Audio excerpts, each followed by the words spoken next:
Hello and welcome to our channel. This time I'm going to show you how I make banana chips at home, sometimes also known as the banana wafers.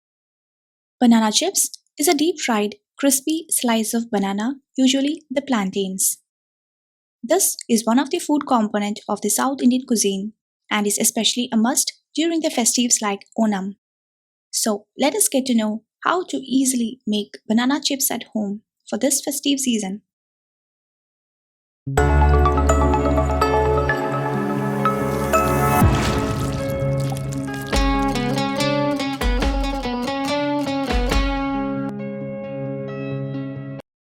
Firstly, for making this type of banana chips, we need to use the plantains.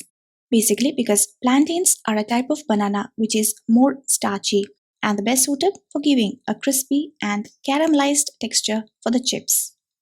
And also for this recipe, we need the unripe plantains. So, this is what I have taken. I have randomly taken about 10 unripe plantains. Now, for the initial prep, into a tumbler, I'm adding some water. Also, add a small portion of salt and then just keep it aside. Our next step is to prep the banana, and for that, we need to remove the outer peel of the banana. As it is unripe, the peel is a little hard and messy, but of course, it can be managed with time and patience. The fun part of this recipe is that you can make as many as you want, and there are no specific measurements as such.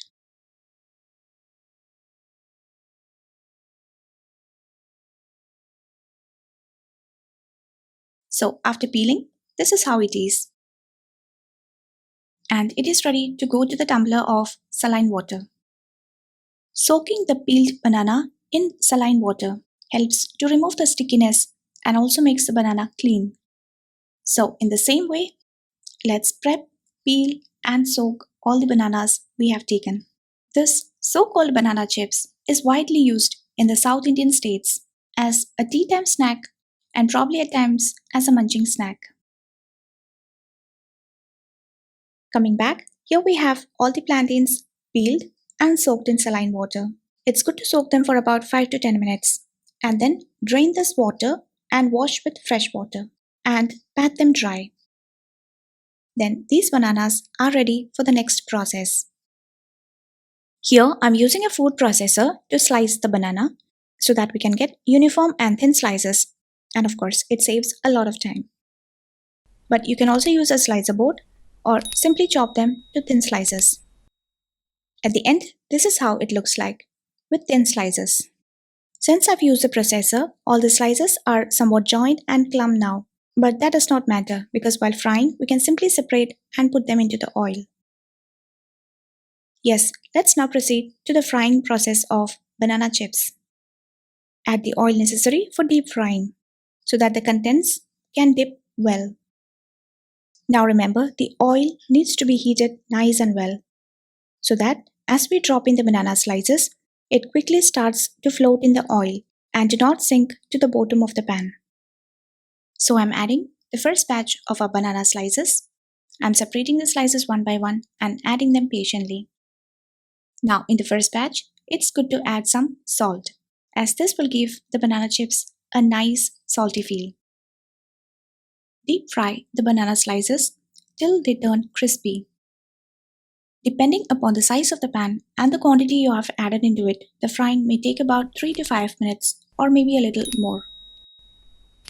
Simply stir in between so that they are all evenly cooked. And once you start seeing the chips floating on the top with a bright yellow color and a crispy texture, then note it that it's a time to collect them from the oil. Now, if you're doing it for the first time and if you have any doubt, then take one slice and just break it to see the crispiness. If it's good and crisp, then it's time to collect it from the oil. But in case if it's little soggy, then fry it for another 1 or 2 minutes. So my first batch of banana chips is ready. But remember one thing, do not pop it directly into your mouth as it is too hot. And so just keep it aside so that it slightly cools down. And in the meantime, let's finish with the remaining batches of the banana slices. So into the same oil, I'm adding another batch of banana slices and frying them until it's crispy.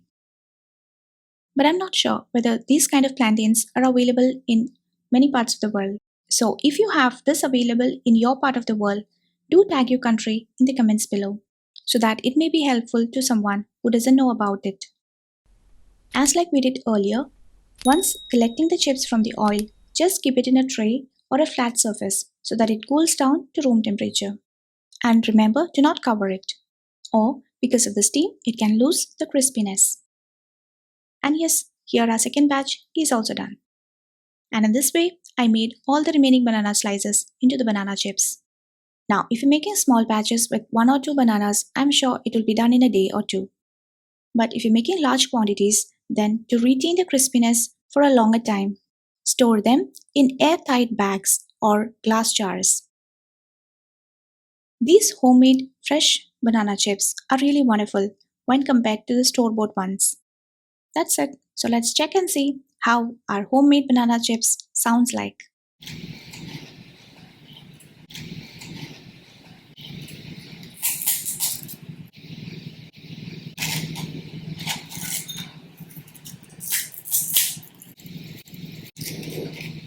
And once if you make it like this, then I'm sure you will feel addicted to try making again and again. So, why the wait? Make fresh homemade banana chips during this festive season and serve for your guest. I'm sure you will be praised. And now, being the season of Onam, if you don't have access to get hold of some banana chips, then try making them at home like this.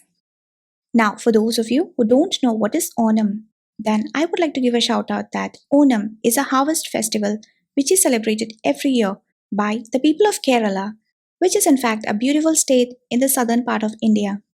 This usually falls in the month of August to September, and these days it's celebrated by everyone who has a Keralite friend or a family. Wishing you all good times ahead and a happy season of Onam festival. With lots of love, hope to see you soon in our next video.